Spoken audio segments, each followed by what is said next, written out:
भारतवर्ष में उस समय इस्लाम का प्रचार नहीं हुआ था। राजा पृथ्वीराज चौहान उस समय भारत पर शासन कर रहे थे। राजा पृथ्वीराज नियमित रूप से अपने रक्षकों के साथ पूजा करने के लिए मंदिर जाते थे। उस समय भारत के लोग देवी देवताओं और अग्नि की पूजा करते थे। वे अज्ञानता और कुसंस्कारों में डूबे हुए थे। इसी समय एक रात हजरत ख्वाजा मोइनुद्दीन चिश्ती रहमतुल्लाह अलैहि अपने घर में सो रहे थे। गहरी रात में उन्होंने एक ख्वाब देखा। उन्होंने देखा कि रसूल सल्लल्लाहु अलैहि वसल्लम कह रहे हैं, हे ख्वाजा मोइनुद्दीन, तुम हिंदुस्तान जाओ, वहां जाओ और दीन का प्रचार करो, इस्लाम का संदेश फैलाओ। हिंदुस्तान के लोग कुसंस्कारों में फंसे हुए हैं, तुम जाओ और उन्हें अल्लाह के रास्ते पर लाओ। यह ख्वाब देखने के बाद ख्वाजा मोइनुद्दीन चिश्ती जाग गए। इसके बाद उन्होंने देर नहीं की और अगले दिन अपने कुछ साथियों के साथ हिंदुस्तान के रास्ते पर निकल पड़े। कई दिनों तक लंबा सफर तय करने के बाद वे भारत के राजस्थान के अजमेर नामक स्थान पर पहुंचे। उस समय वहां राजा पृथ्वीराज चौहान का शासन था। उनके खिलाफ बोलने की किसी में हिम्मत नहीं थी। उधर ख्वाजा मोइनुद्दीन चिश्ती और उनके साथी लंबा सफर तय करने की वजह से थक चुके थे, इसलिए उन्होंने अजमेर के तारागढ़ पहाड़ के नीचे आराम किया। इसी दौरान नमाज का समय हो गया। ख्वाजा मोइनुद्दीन चिश्ती ने अपने साथियों से कहा,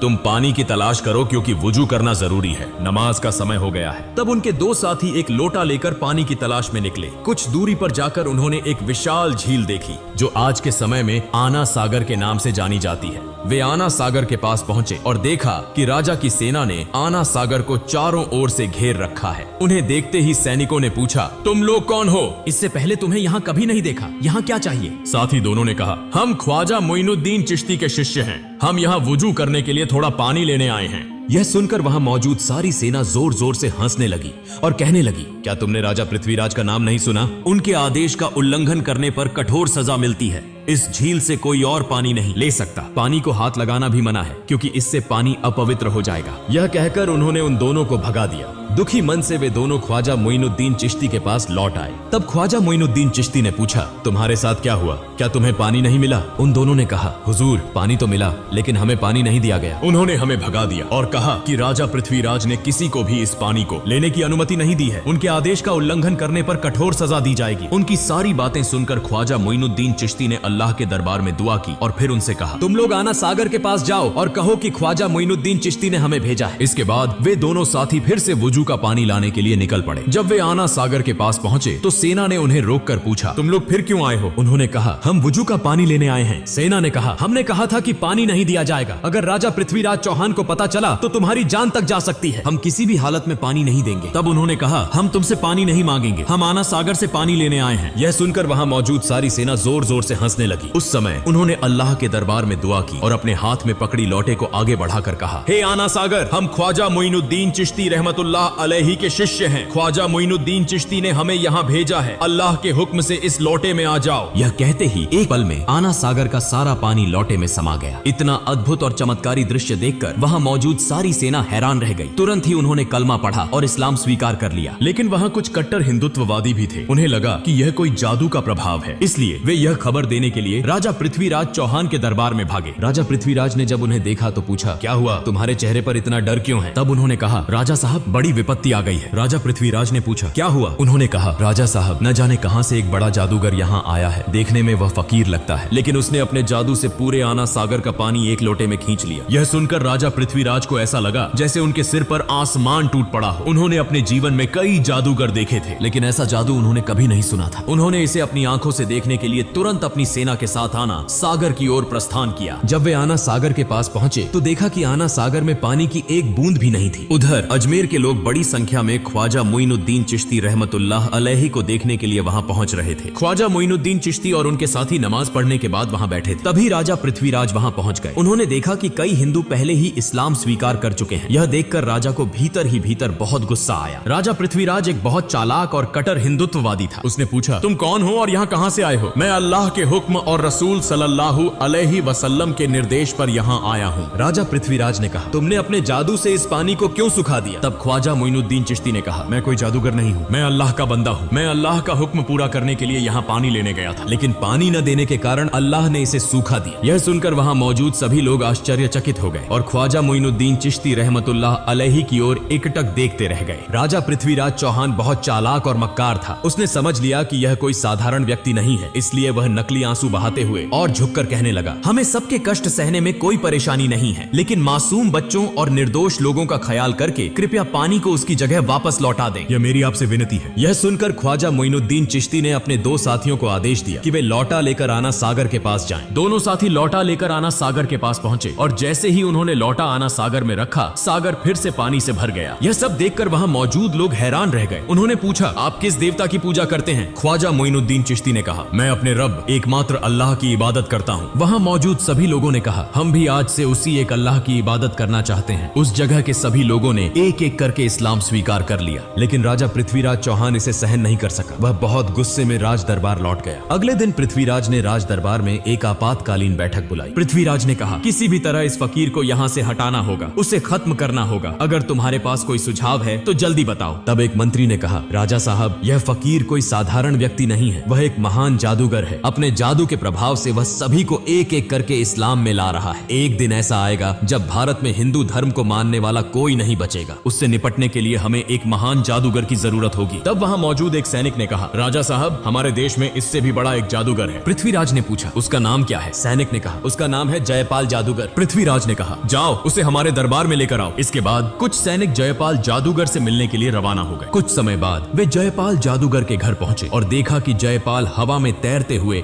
गहरी ध्यान अवस्था में है। जैसे ही उसने सैनिकों को देखा, वह नीचे उतर आया और कहा, राजा ने तुम्हें भेजा है ना? यह सुनकर सैनिक चौंक गए। उन्होंने सोचा कि अब काम बन जाएगा। उन्होंने सारी बातें जयपाल जादूगर को बताई। फिर वे जयपाल जादूगर को राज दरबार में लेकर आए। जयपाल ने पूछा, राजा साहब, आपने मुझे क्यों बुलाया है? राजा पृथ्वीराज ने कहा, हमने सुना है कि आप भारत के सबसे बड़े जादूगर हैं। हम एक बड़ी समस्या में फंसे हैं और आपको इसे हल करना होगा। जयपाल ने कहा, बताइए, मैं आपके लिए क्या कर सकता हूँ? पृथ्वीराज ने कहा, आप भी हिंदू हैं और हम सभी हिंदू हैं, लेकिन कहीं से एक फकीर आया है। वह अपने जादू के प्रभाव से एक एक करके सभी को हिंदू धर्म छोड़कर इस्लाम में ले जा रहा है। आपको उससे मुकाबला करना होगा। अगर आप उसे देश से भगा सकते हैं या उसे खत्म कर सकते हैं तो आपको एक बड़ा इनाम दिया जाएगा। यह सुनकर जयपाल जादूगर ने कहा, महाराज, आप चिंता न करें। कितने बड़े बड़े जादूगर मेरे सामने झुके हैं और यह तो केवल एक साधारण फकीर है। इसे खत्म कर ही मैं आपके सामने आऊंगा। इसके बाद जयपाल जादूगर अपने जादू की मदद से गरीब नवाज ख्वाजा मोइनुद्दीन चिश्ती रहमतुल्लाह अलैहि को खोजने निकला। कुछ दूर जाने के बाद जयपाल जादूगर ने देखा कि ख्वाजा मोइनुद्दीन चिश्ती रहमतुल्लाह अलैहि तारा पर्वत की एक चट्टान के कोने में अल्लाह की इबादत में मग्न है। वह कोई दिशा नहीं देख रहे। यह देखकर जयपाल जादूगर पीछे से उस दिशा में बढ़ा और बोलने लगा, इस फकीर को मारना मेरे लिए कोई बड़ी बात नहीं है। मैंने पीछे से आकर देखा भी नहीं, यह कौन सा जादू है? यह कहकर उसने अपने जादू से उस पर्वत से एक विशाल चट्टान को उठाया और जैसे ही वह ख्वाजा मोइनुद्दीन चिश्ती को दबाने के लिए जा रहा था, ख्वाजा मोइनुद्दीन चिश्ती रहमतुल्लाह अलैहि ने अपनी अंगुली उठाकर कहा, हे तारा पर्वत की चट्टान, क्या तुम नहीं देख रहे कि मैं अल्लाह की इबादत कर रहा हूँ? अगर तुम अल्लाह की तरफ से आई हो तो मुझे दबाकर मार दो, और अगर तुम शैतान की तरफ से आई हो तो वहीं खड़ी रहो। यह सुनते ही चट्टान वहीं रुक गई, 1 इंच भी नहीं हिली। जयपाल जादूगर एक के बाद एक जादू दिखा रहा था, लेकिन कुछ भी कर नहीं पा रहा था। इस शक्ति को देखकर जयपाल जादूगर हैरान और चकित हो गया। उसने समझ लिया कि यह साधारण व्यक्ति नहीं है और मेरे जादू का यहाँ कोई असर नहीं होगा। इसलिए बिना देर किए जयपाल जादूगर ने ख्वाजा मोइनुद्दीन चिश्ती रहमतुल्लाह अलैहि के सामने हार मान ली और इस्लाम धर्म स्वीकार कर लिया। अगले दिन से पूरे भारत में यह खबर फैल गई कि भारत का सबसे बड़ा जादूगर जयपाल एक फकीर के सामने हार गया और उस फकीर का नाम गरीब नवाज ख्वाजा मोइनुद्दीन चिश्ती रहमतुल्लाह अलैहि था। उसने इस्लाम धर्म अपनाया और उसी रब की इबादत की जिसके सामने किसी भी शक्ति का मुकाबला नहीं हो सकता। भारत के लोग कहने लगे, वह जिस रब की इबादत करता है उसकी शक्ति कितनी बड़ी होगी कि उसका सामना करने के लिए कोई भी शक्तिशाली नहीं है। हमें भी उसी रब की इबादत करनी चाहिए। यह कहकर लोग दल बदल कर इस्लाम धर्म अपनाने के लिए ख्वाजा मोइनुद्दीन चिश्ती रहमतुल्लाह अलैहि के पास जाने लगे। यह खबर पाकर राजा पृथ्वीराज चौहान बहुत चिंतित हो गया। वह समझ नहीं पा रहा था कि अब क्या करे। तब एक मंत्री ने कहा, राजा साहब, जयपाल जादूगर ने इस्लाम धर्म स्वीकार कर लिया है और बहुत से लोग एक एक करके इस्लाम धर्म अपनाने जा रहे हैं। मुझे लगता है कि वह साधारण व्यक्ति नहीं है, उसकी बहुत शक्ति है, उसे हराना असंभव है। हमें उसकी बात माननी चाहिए। राजा पृथ्वीराज चौहान ने कहा, इतनी आसानी से मैं हार मानने वाला नहीं हूँ, इसलिए तुम लोग जाओ और उस फकीर को यहाँ बुला कर लाओ। इसके बाद कुछ सैनिक उस फकीर के पास खबर देने के लिए रवाना हो गए। वे वहाँ पहुँचे और कहने लगे, राजा साहब आपको बहुत महत्वपूर्ण बात करने के लिए बुला रहे हैं। तब ख्वाजा मोइनुद्दीन चिश्ती रहमतुल्लाह अलैहि खुद राजपथ पर राजा पृथ्वीराज चौहान से मिलने के लिए निकल पड़े। इसी दौरान उस इलाके में एक हिंदू पंडित था जो रोज पूजा करने मंदिर जाता था और मूर्तियों के सामने दूध अर्पित करता था। एक दिन उसकी बेटी ने पंडित से पूछा, पिताजी, आप रोज दूध लेकर मंदिर जाते हैं और वह दूध मूर्तियों के सामने डालते हैं, क्या मूर्तियां दूध पीती हैं? पंडित ने कहा, बिल्कुल नहीं, मूर्तियां कभी दूध नहीं पीती, हम उन्हें पूजा करते हैं। उसकी बेटी ने कहा, पिताजी, मैं देखना चाहती हूँ कि क्या सचमुच यह मूर्तियां दूध पीती हैं? पंडित ने कहा, ऐसी बातें नहीं करनी चाहिए, यह हमारे हमारे भगवान की मूर्तियां हैं। क्या मूर्तियां कभी दूध पीती हैं? लेकिन उसकी बेटी ने कहा, पिताजी मैं आज दूध लेकर जाती हूँ और देखती हूँ कि ये मूर्तियां सच में दूध पीती हैं या नहीं। फिर एक दिन उसकी बेटी दूध लेकर मंदिर पहुंची और मूर्तियों के सामने कहने लगी, तुम हमारे भगवान हो तो तुम्हें तो मेरी बात सुननी चाहिए। मैंने दूध लाकर लाया है, तुम इसे पी लो। लेकिन मूर्तियों से कोई उत्तर नहीं मिला। लड़की फिर बोली, क्या हुआ? क्या तुम मेरी बात नहीं सुन रहे हो? तुम इस दूध को पियो, मैं इसे अपनी आंखों से देखना चाहती। लेकिन मूर्तियों से कोई उत्तर नहीं आया। तब लड़की ने खुद अपना सिर मूर्तियों के सामने धर लिया और रोते रोते खून बहाने लगी। ठीक उसी समय गरीब नवाज ख्वाजा मोइनुद्दीन चिश्ती रहमतुल्लाह अलैहि वहां से गुजर रहे थे। उन्होंने रोने की आवाज सुनी और मंदिर में प्रवेश किया। उन्होंने देखा कि एक लड़की का सिर खून से सना हुआ था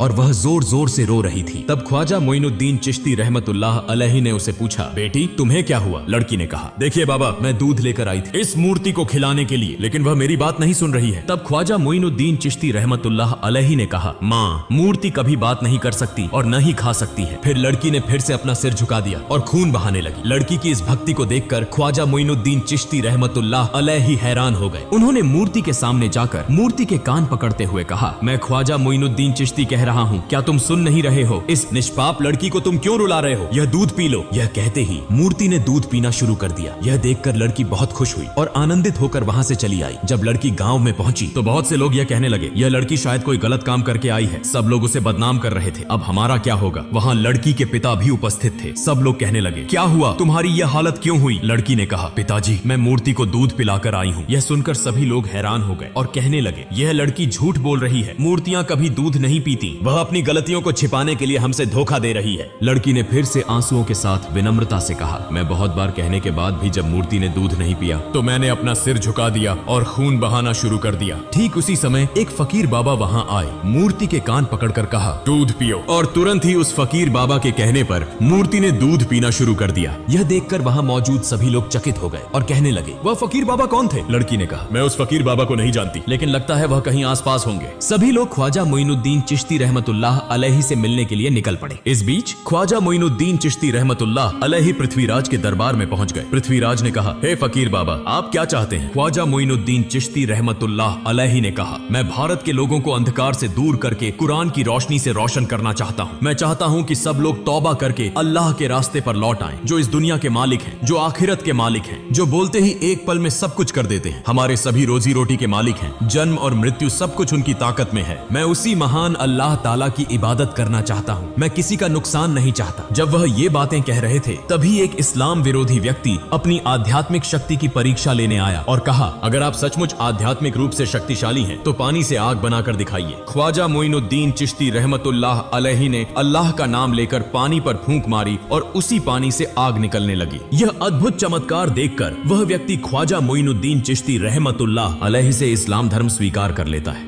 इस समय दरबार के सभी लोग, राजा पृथ्वीराज भी यह समझ गए कि ऐसे अल्लाह वाले व्यक्ति के साथ कभी मुकाबला नहीं किया जा सकता। कई चमत्कारी घटनाओं को देखकर उन्होंने कोई देर नहीं की, माफी मांगी और साथ ही ख्वाजा मोइनुद्दीन चिश्ती रहमतुल्लाह अलैहि के हाथों में हाथ डालकर उनके मुरीद बन गए और इस्लाम धर्म स्वीकार कर लिया। ख्वाजा मोइनुद्दीन चिश्ती रहमतुल्लाह अलैहि ने उन्हें माफ कर दिया। फिर ख्वाजा मोइनुद्दीन चिश्ती रहमतुल्लाह अलैहि वहां से चले गए और अपने साथी संगियों के साथ तारागढ़ पहाड़ के उस स्थान पर स्थित हो गए। ख्वाजा मोइनुद्दीन चिश्ती रहमतुल्लाह अलैहि जब एक स्थान पर अल्लाह की इबादत में मग्न थे, ठीक उसी समय एक हिंदू पंडित और अन्य लोग उस स्थान से गुजर रहे थे। तब पंडित की बेटी ने कहा, देखो वह फकीर बाबा जो बैठे हैं, वही फकीर बाबा अपने शब्दों से मूर्ति को दूध पिलाए थे। फिर वे सभी ख्वाजा मोइनुद्दीन चिश्ती रहमतुल्लाह अलैहि के पास पहुंचे और कहा, हे फकीर बाबा, आप कौन हैं और आप किस जादू को जानते हैं कि आपकी बातों से मूर्ति दूध पीने लगी? ख्वाजा मोइनुद्दीन चिश्ती रहमतुल्लाह अलैहि ने कहा, मैं तो अल्लाह का एक बंदा हूँ, मेरी बातों से कुछ नहीं होता, जो अल्लाह कहता है वही होता है, मैं उसी अल्लाह की इबादत करता हूँ। तब उन्होंने कहा, हम आज से उस अल्लाह की इबादत करना चाहते हैं। इस भारत में तो सब लोग एक एक करके इस्लाम धर्म स्वीकार कर रहे हैं, हमें भी इस्लाम धर्म स्वीकार कराइए। फिर वे सभी इस्लाम धर्म स्वीकार कर गए। कुछ दिनों बाद ख्वाजा मोइनुद्दीन चिश्ती रहमतुल्लाह अलैहि एक जंगल के बीच से गुजर रहे थे। रास्ते में उन्होंने देखा कि कुछ हिंदू पंडित और वहाँ मौजूद लोग अग्नि पूजा कर रहे थे। यह देखकर ख्वाजा मोइनुद्दीन चिश्ती रहमतुल्लाह अलैहि उनके पास गए और कहा, आप लोग आग की पूजा क्यों क्यों कर रहे हैं? यह आग आपको क्या फायदा देती है? तब उन्होंने कहा, यह आग हमारा खुदा है, हम इसे खुश कर रहे हैं ताकि मौत के बाद नरक की आग से मुक्ति मिल सके। ख्वाजा मोइनुद्दीन चिश्ती रहमतुल्लाह अलैहि ने कहा, ठीक है, अगर आप आग को खुश कर रहे हैं तो इसे छू कर देखिए, देखें क्या आग आपको जला देती है। एक व्यक्ति ने कहा, यह क्या कह रहे हैं, आग को छूने से हाथ जल जाएंगे। ख्वाजा मोइनुद्दीन चिश्ती रहमतुल्लाह अलैहि ने कहा, आप लोग उस खुदा की इबादत कर रहे हैं जो आपको जला देगा, लेकिन मैं ऐसे खुदा की इबादत करता हूँ जिसके हुक्म से आग ठंडी हो जाती है। यह सुनकर एक अन्य हिंदू पंडित जोर से हंसा और कहा, आग का धर्म तो जलाना है और आप कह रहे हैं तो इसे हमें दिखाकर दिखाइए। ख्वाजा मोइनुद्दीन चिश्ती रहमतुल्लाह अलैहि ने कहा, मैं अल्लाह के एक ख्वाजा मोइनुद्दीन चिश्ती रहमतुल्लाह अलैहि हूँ, अल्लाह के हुक्म से तुम ठंडे हो जाओ। यह कहते हुए ख्वाजा मोइनुद्दीन चिश्ती रहमतुल्लाह अलैहि आग के अंदर प्रवेश कर गए, लेकिन वे यह देखकर हैरान रह गए कि ख्वाजा मोइनुद्दीन चिश्ती रहमतुल्लाह अलैहि आग में प्रवेश कर गए, लेकिन एक भी जलन नहीं हुई। यह अद्भुत घटना देखकर वहाँ सभी लोग हैरान हो गए और कहने लगे, आप कौन हैं और आप किस खुदा की इबादत करते हैं? ख्वाजा मोइनुद्दीन चिश्ती रहमतुल्लाह अलैहि ने कहा, मेरा नाम गरीबे नवाज ख्वाजा मोइनुद्दीन चिश्ती रहमतुल्लाह अलैहि है, जो पूरे ब्रह्मांड के पालनहार हैं, उनके सिवा कोई पूज्य नहीं है, वह सारी ताकत के मालिक हैं, मैं उसी अल्लाह की इबादत करता हूँ। यह सुनकर वहाँ मौजूद सभी लोग बोले, हम भी आज से उस मालिक की इबादत करना चाहते हैं, और इस प्रकार वहाँ मौजूद सभी लोगों ने इस्लाम धर्म स्वीकार कर लिया। फिर इस घटना के बाद ख्वाजा मोइनुद्दीन चिश्ती रहमतुल्लाह अलैहि ने भारत में आकर कुरान के प्रकाश से इस्लाम धर्म का प्रचार किया और अल्लाह ताला द्वारा दिए गए चमत्कारों को देखकर करोड़ों हिंदुओं ने इस्लाम धर्म स्वीकार किया। यह एक अद्वितीय उदाहरण बन गया और इस प्रकार पूरे भारत में इस्लाम धर्म फैल गया। प्रिय दोस्तों, अगर आप चाहते हैं कि ख्वाजा मोइनुद्दीन चिश्ती रहमतुल्लाह अलैहि के निधन के बाद हुए चमत्कारों का पाठ हम आपके साथ साझा करें, तो कृपया कमेंट बॉक्स में लिखें और आज के वीडियो के बारे में आपकी राय क्या है कृपया कमेंट करें। आमीन।